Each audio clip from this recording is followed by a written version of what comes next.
Welcome to another edition of Quoth Raven, Lewis Bright Raven. I'm your host, Lewis Bright Raven, 29-year veteran writer, illustrator, and editor of comics, science fiction, fantasy, horror, and role-playing games. Today is day 26 of Booktober 2021, and our book today is Karl Slominski's EVERMORE Falls, which just came out last week through Kickstarter. He's been filling that out. And let's get into it real quick and see what I think of it.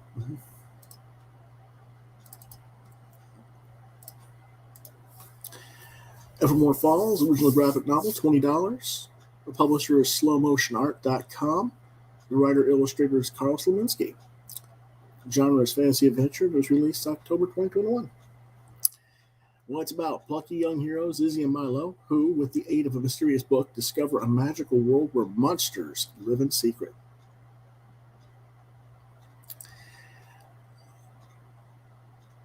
But the newfound land of mystical creatures is also home to an ancient danger that, if uncovered, threatens our own world's existence.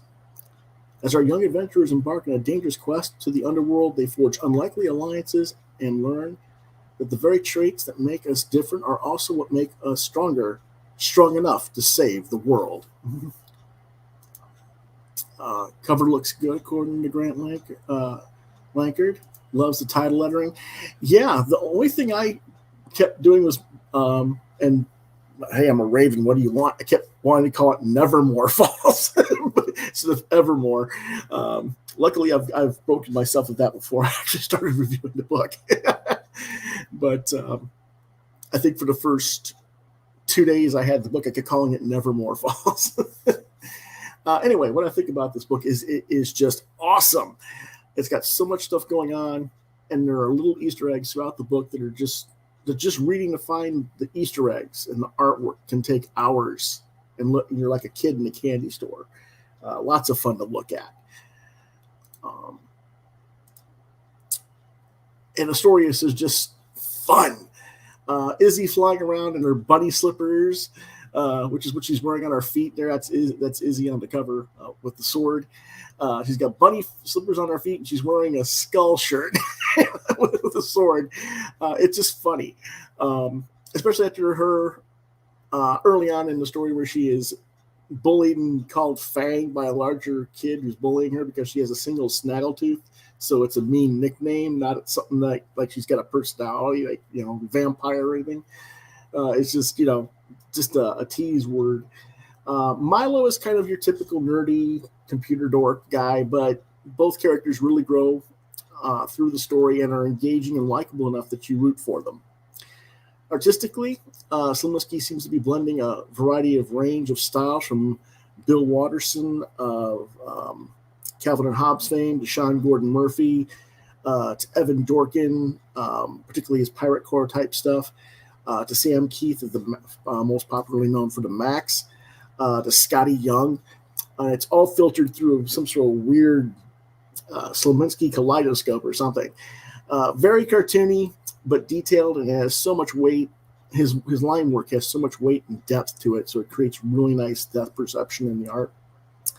And I'm going to have to probably reread this a few times to fully appreciate all the work he's put into it. He's gone to great lengths to make the book all ages as well, but he's savvy enough to be informative to potential customers and warn them of the big monsters at the end, and that there is violence in the book, obviously, but it's kind of like Star Wars Marvel movie type level violence. Here's his sign here. This is what he got on he's actually got on his Kickstarter. I actually did make a correction. You'll see that the S in Star Wars is a little bit smaller than the rest of the Star Wars name there. That's because he put Star War, and I corrected it for this purpose, but I couldn't get the thicker text for the S to make it look that right, but that's why it's there. But as you see, there's absolutely no drugs, sex, or swear words, except for the word butthead, if you call that a swear word. I do appreciate his effort at transparency, and I hope that retailers considered this when he was marketing the book. Personally, I think the book's okay for maybe 10 to 11 years old and up. I think some of the character designs are possibly a little bit too scary for a younger reader than 10. But to me, 10 or 11 and up is about as close to all ages as anything gets these days. So if he wants to call it all ages, all the power to him. This will likely end up being a top 10 book at the end of the year when I do my year review of the top 10 books of the year. I'm pretty confident this will make the list. Recommended for ages 10 and up, I give it 4.5 stars. The reason I didn't give it 5 is there's a few minor things that are kitschy to me. I'm not going to bring them up because I don't want to spoil it for anybody. But this could easily hit a 5-star rating. I give it 4.5 just for a couple of personal quirks. Here's these are not actual story pages. These are pages from him, but this is from his site before he put the dialogue balloons in.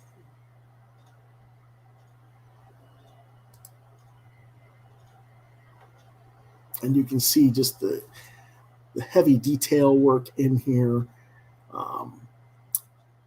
It's so well crafted. I like the old guy, and there's Izzy with this kind of, she's just so cartoony and funny and active.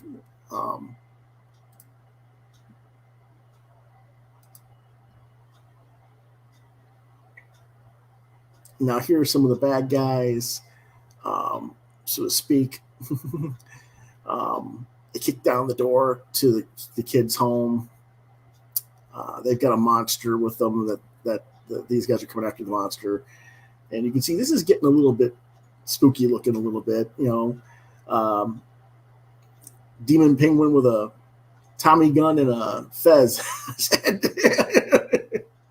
Pretty wild looking. But I'm going to show you a little bit more of the art here in a minute. The whole book is in black and white.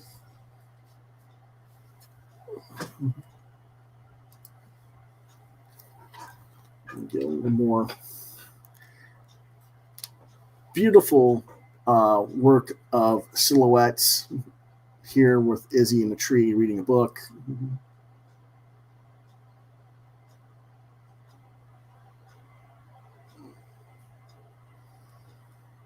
Another beautiful silhouette of the two of them on the second panel on the right.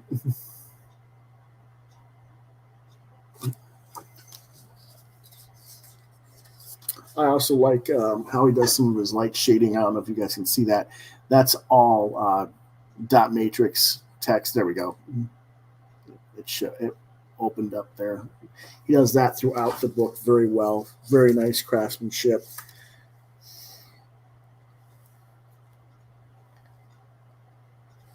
Here's where she gets bullied. She gets hit in the face with a dodgeball. I don't know if you guys can see the Evan Dorkin kind of look in the designs here. This is the bully that calls her Fang. And she's like, don't you think you can call me something? It's not my name. He's like, as long as you've got that snaggletooth, I'm going to call you Fang. Do something about it. More just beautiful textures for the trees in the background as they walk home, the silhouette as they're walking downhill. I just love that kind of stuff. So many people can't do silhouettes like this. More gorgeous details. Statue. Now you can see where she kind of gets the sword from in a way. It's kind of a foreshadowing there.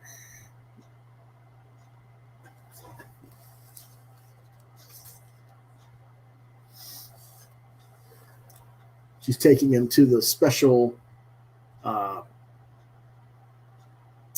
store.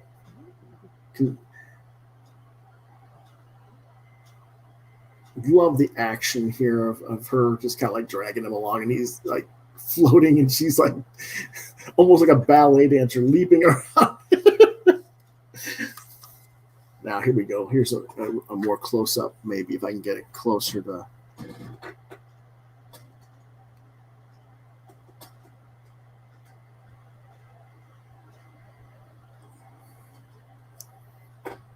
I don't know if I can get it close enough you guys can see all the detail in there. Like the pinball machine has certain lettering on the side of the pinball machine. You can't really read it on this one, but I still love this book overall. Let me show you some more of the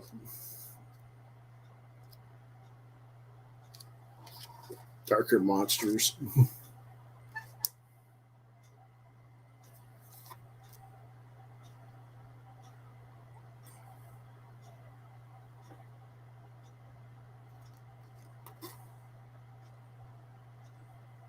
Just overall, really well done.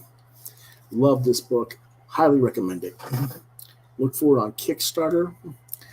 Hold on a second. I thought someone...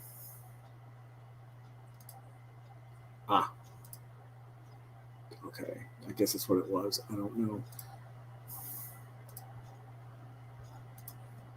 All right. I thought someone had beat me on Facebook. But yeah, really good book. Very enjoyable. Highly recommended. And that is our review of that today. Tomorrow's book is going to be a monster, because it's monsters, by Barry Windsor Smith. That is the huge trade paperback. It's like 400, 500 pages. I shouldn't say paperback, probably hardcover edition. That's like 400 to 500 pages thick. It's taken me over a month to read this sucker, and it's quite the read. We'll see you on that, discussing that tomorrow at 1:30 p.m. Now, later tonight, I will be reviewing a different thing. I'll have an interview with Grant tonight, Grant Lankard, and we'll be talking about his book,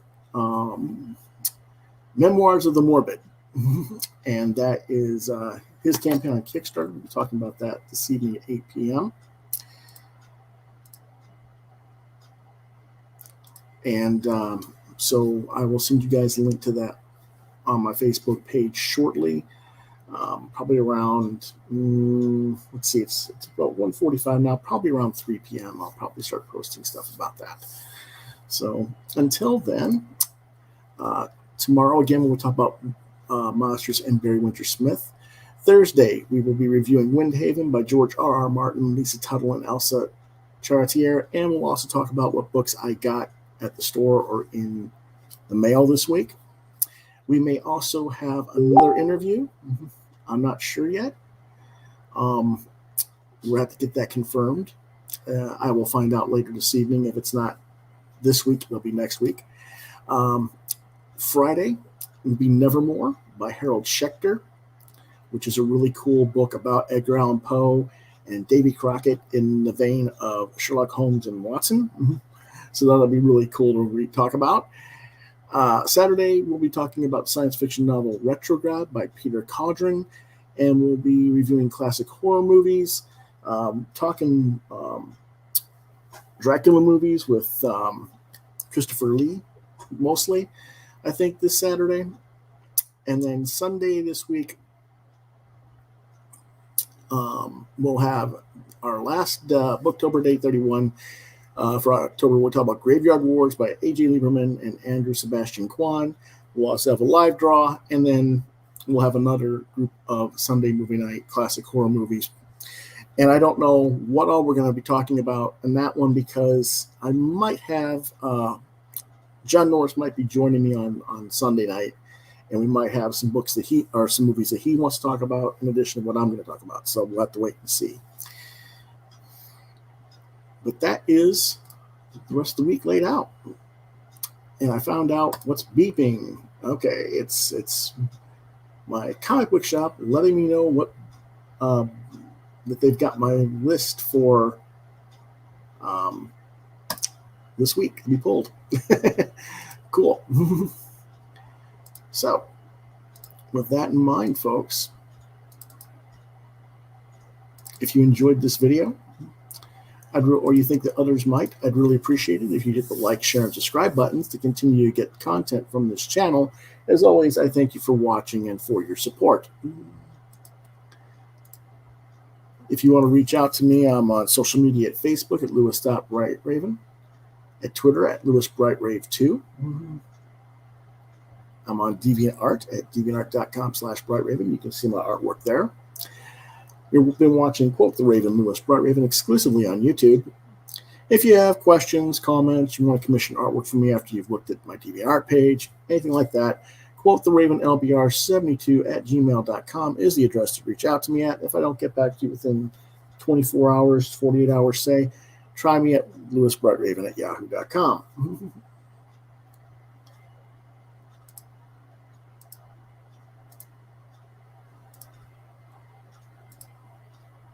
That's all for now. We'll see you this evening when I interview Grant Lankard and we talk about Memoirs of the Morbid. Have a good day.